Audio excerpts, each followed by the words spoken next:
Hello everyone, this is Dhruv from Edureka and I welcome you all to this session where I will be talking about projects in Google Cloud Platform. So without any further ado, let's take a look at today's agenda. So we will start this session by first having an overview of a project in Google Cloud Platform and understanding how to create and manage a project and what are the access control for a project. We will then move forward to understand how to move a project in a resource hierarchy and how to migrate projects between organizations. Finally, we will then see a demo of project governance on Google Cloud Platform.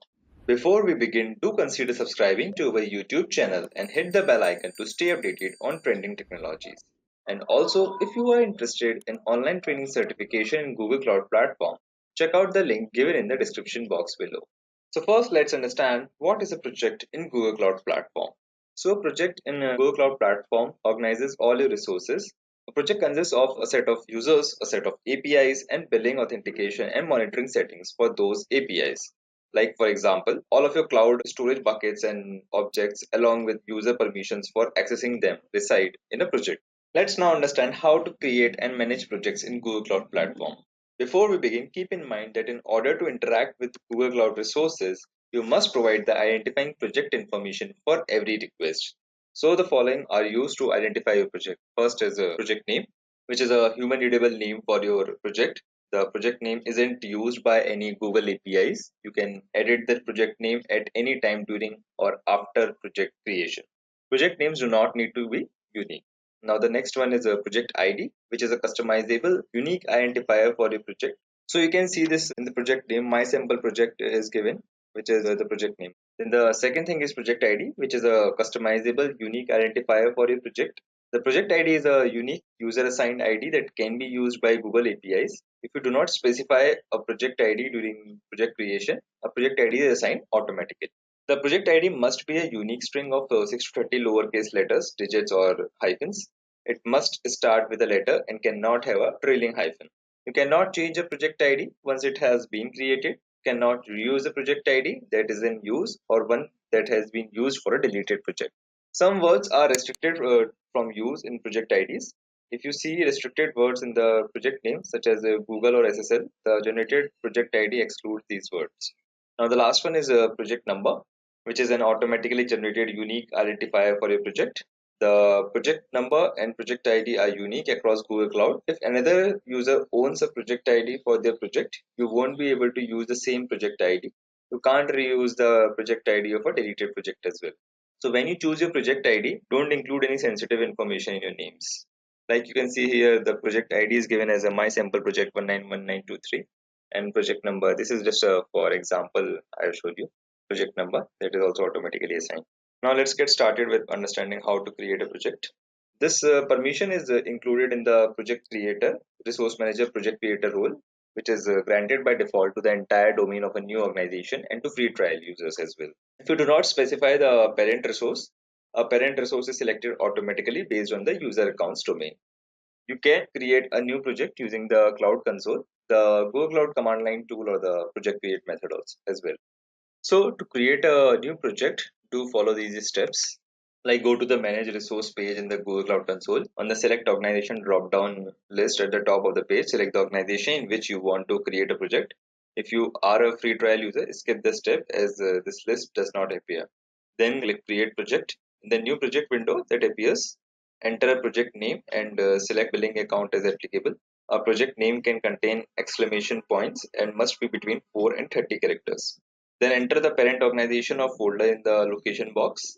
That resource will be the hierarchical parent of the new project. When you have finished entering new project details, click create. Also, you can create a project using a service account. You can use a service account to automate project creation, like user accounts, service accounts can be granted permission to create projects within an organization. And service accounts are not allowed to create projects outside of an organization and must specify parent resource when creating a project. Service accounts can create a new project using the gcloud tool or the projects.create method. So now let's understand how to manage a project. So the first step is to manage project quotas.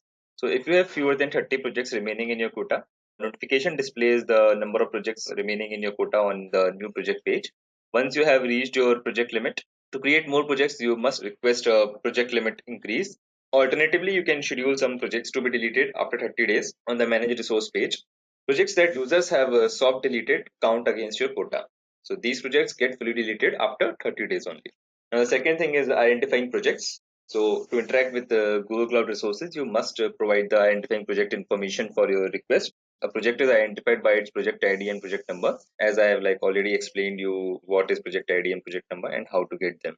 Also, you can like get an existing project. You just have to go to the project list and choose your existing project. Then you can also like go for listing projects, which can be done in two ways. That is, list all projects under a resource or search for a project.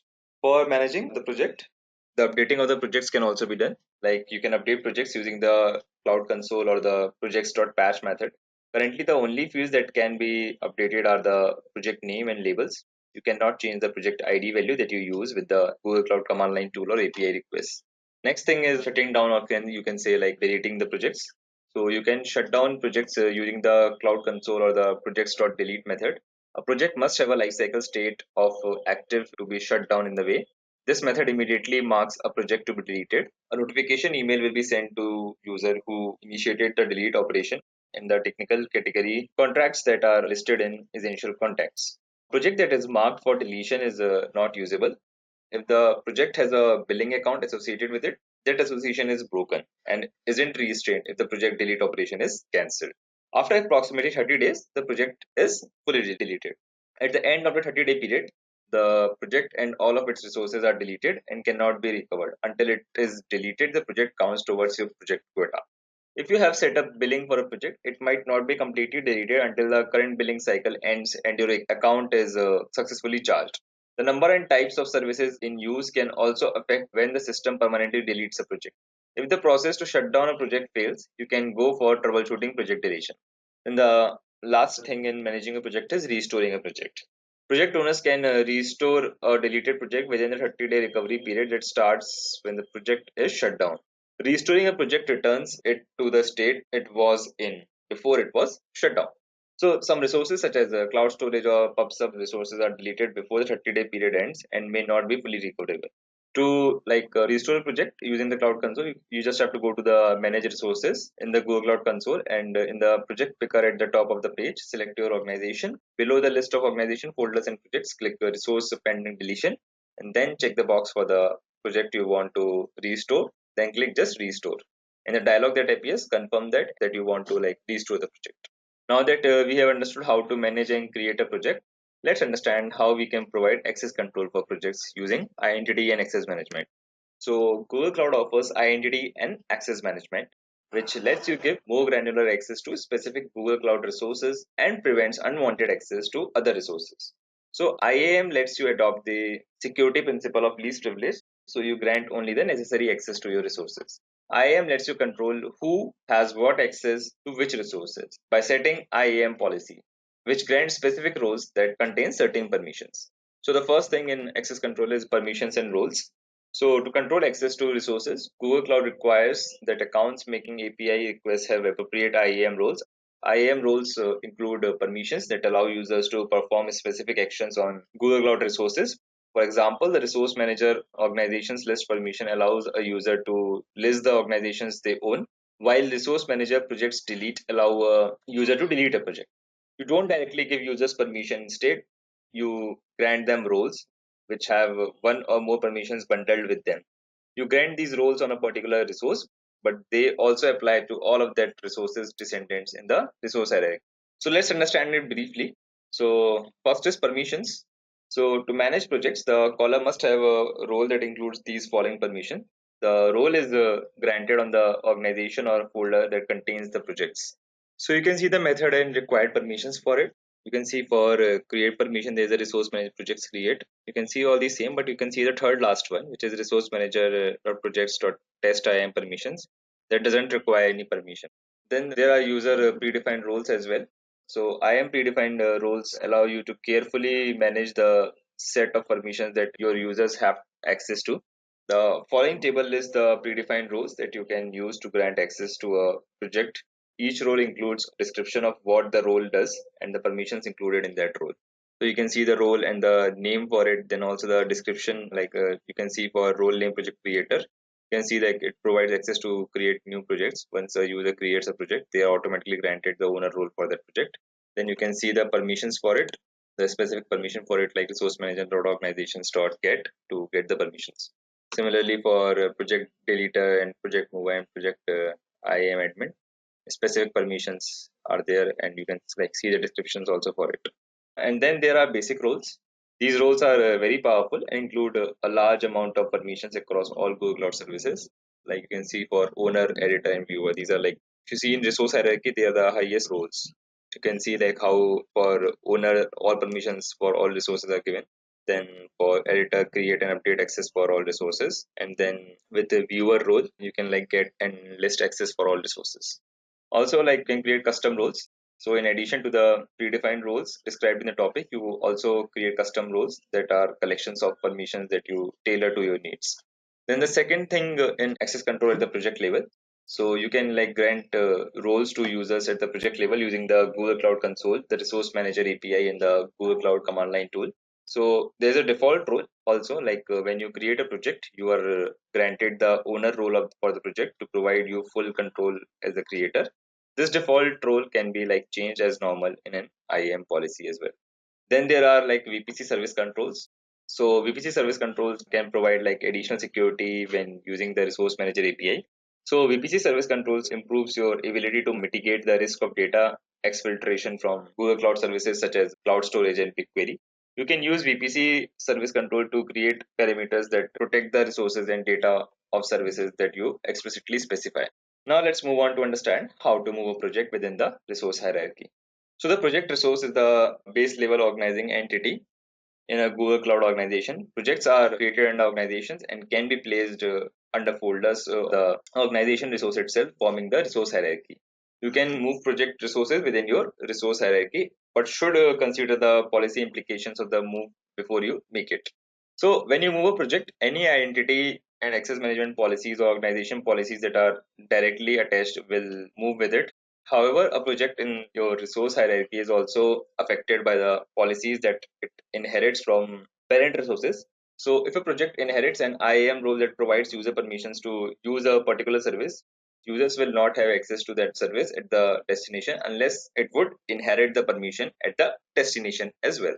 So like for example, consider a service account has the storage object creator role bound to a user or a folder. You can consider the folder as folder A. So the service account has permissions to upload data to cloud storage in any project in folder A. If you move one of these projects to folder B, which does not have the same inherited permission, the service account for that project loses the ability to upload data, resulting in a service outage. These same considerations apply if organization policies are defined at the source and destination folders. Like IAM policies, organization policies are inherited. Consequently, you must ensure that your organization policies are consistent between source and destination folders. To move a project, you need the following IAM roles, like having the resource manager.projects update permission on the project, which typically comes from having either the project editor or project owner roles on the project. So the second permission is have the resource manager project move permission on both the source folder and the destination folder. This permission is typically part of the project owner, project editor, or folder admin or folder mover roles. If the resource is not in a folder, you will need the permission on organization node. You can follow these steps to move a project. So in the Google Cloud Console, go to the manage resource page, select your organization from the organization drop down on the top left of the page. Third is the click on your projects row to select your project role from the list of resources. Note that you must not click on the name of the project, which takes you to the project's IAM page. Then next you have to click on the options menu in the row and click move. Then click browse to select the folder to which you want to move the project, and then finally click move. Now that you have understood how to move a project, let's now understand how to migrate a project between organizations. We will understand it quite briefly. So the project resource is the base level organizing entity in a Google Cloud organization. Projects are created under organizations and can be placed under folders or the organization resource itself. Forming the resource hierarchy, you may need to migrate projects between organizations due to acquisitions, regulatory requirements, and separation between business units, among other things. You can use the resource manager API to move projects across organizations or to another place in the resource hierarchy of its current organization. The resource manager API also lets you roll back the migration, moving the project back to its original place in the resource hierarchy. Note that it generally takes less than a minute for the project move to complete. After moving a project, it may take several minutes to reflect this change in the Google Cloud Console. So in migrating projects, first we need to create a migration plan. So the most important thing to consider during a project move is how the migration will impact the services running inside the project. The Resource Manager API treats the project resource and all services running underneath it as a single unit, meaning that no configuration changes will be applied inside the project. While migration will not make direct configuration changes to the project, the change in the resource hierarchy is likely to have an impact on the function of the project and its running services. Inherited policies such as identity and access management or organization policies will not move with the project during migration. While migration will not make direct configuration changes to the project, change in the resource hierarchy is likely to have an impact on the function of the project and its running services. So inherited policies such as identity and access management or organization policies will not move with the project during migration. Only policies and serve accounts that are attached directly to the resource. This may cause unintended behavior after the migration is complete. So the second thing in creating a migration plan is verification of policy. So when you migrate a project, it will no longer inherit the policies from its current place in the resource hierarchy and will be subject to the effective policy evaluation at its destination. So we recommend making sure that the effective policies at the project's destination match as much as possible the policies that the project had in its source location. So any policy that is applied directly to the project will still be attached after the migration is complete. So applying policies directly to the project is a good way to verify that the correct policies are applied from the moment the move is complete. Identity and access management policies and organization policies are inherited through the resource hierarchy and can block a service from functioning if not set properly. Determine the effective policy at the project's destination in your resource hierarchy to ensure the policy aligns with your governance objectives. So the third thing is manage encrypted keys. So you should verify if your project has a customer managed encrypted key or other cloud key management service enabled on it. Cryptographic keys are owned by the project, and a user with owner access to that project will therefore be able to manage and perform cryptographic operations on keys in cloud KMS in that project. I mean. Now, the next thing is the preview features. So you can enable preview features on organizations, folders, or projects. If you have enabled an alpha or beta feature on the project to be moved, this feature should continue to function after the migration. If the preview feature is private and not allow listed for the destination organization, you will not be able to make any configuration changes after the move is complete. Now the next thing is the rollback plan. So if you discover that something is not working on any of the projects you have migrated, you can move them back to their original location. In order to do that, you need to have the necessary IAM permissions and set the required organization policies so that you can run the project migration in reverse. Now the last thing is the dedicated import and export folders. So policy inheritance can cause unintended effects when you are migrating a project both in the source and destination organizations. You can mitigate this risk by creating specific folders to hold any projects for export and import and ensuring that the same policies are inherited by the folders in both organizations. You can also set permissions on these folders that will be inherited to the projects moved within them, helping to accelerate the project migration process. When planning a migration, consider setting up a dedicated source folder first. To do this, create a folder for each organization to which you plan to export projects. Then set an organization policy on the folders, each with the constraints or resource manager allowed export destination constraint set to the single organization to which you want to export projects. After you have completed your project migration, you should remove these dedicated folders as well. So after creating a migration plan, assign permissions as well. Note that when assigning permissions related to a cross-organization migration, you must designate the roles on the same member email address in both the source and the destination organizations. You need the following permissions to move a project between organizations. To gain these permissions, ask your administrator to grant the suggested role at the appropriate level of the resource hierarchy. So the first is project move permission. So on the project resource that you want to move and its parent resource, you need the project mover role. Or another role that includes the following permissions are the V1 Resource Manager API. So the permissions required for the resource you are moving are like resource manager.projects.update. And for permission required for the parent resource will be resource manager.project.move. So on the destination resource, the permission you need to depend on the resource to which you are moving the project. If the destination resource is a folder, you need the project mover role or another role that includes the resource manager project move permission. If the destination resource is an organization, you need the project creator role or another role that includes the resource manager project create permission. Now the second thing is the organization policy permissions. So on the source and destination organizations, you must have the roles organization policy admin role, which grants permission to create and manage organization policies. Now after assigning permissions, you need to configure organization policies as well. To move a project resource to a new organization, you must first apply an organization policy that will define the organization to which the project can be moved. You must also set an organization policy in the destination that defines the organizations from which projects can be imported. Note that if you do not set the following organization policies, the migration will result in a failed precondition error. On the parent resource to the project you want to move, set an organization policy that includes the constraints or like resource manager allowed import export destination constraint. This will define the target destination as a valid location to which you can migrate the project. On the destination resource, set an organization policy that includes the constraints like the resource manager allowed import sources constraint. This will define the source as a valid location from which you can migrate your project. So on the destination resource, set an organization policy that includes the constraints resource manager allowed import source constraint. This will define the source as a valid location from which you can migrate your project. Note that whether you are using dedicated import and export folders or not, it is a good practice to remove these organization policies after you are done moving projects across organizations. You can enforce them again if you need to perform another project migration. So the first thing while configuration organization policies is change the billing account for a project. So cloud billing account can be used across organizations. Moving a project from one organization to another won't impact billing and charges will continue against the old billing account. However, organization moves often also include a requirement to move to a new billing account. To change the billing account for an existing project, you must have the owner role on the project and the billing admin role on the destination billing account.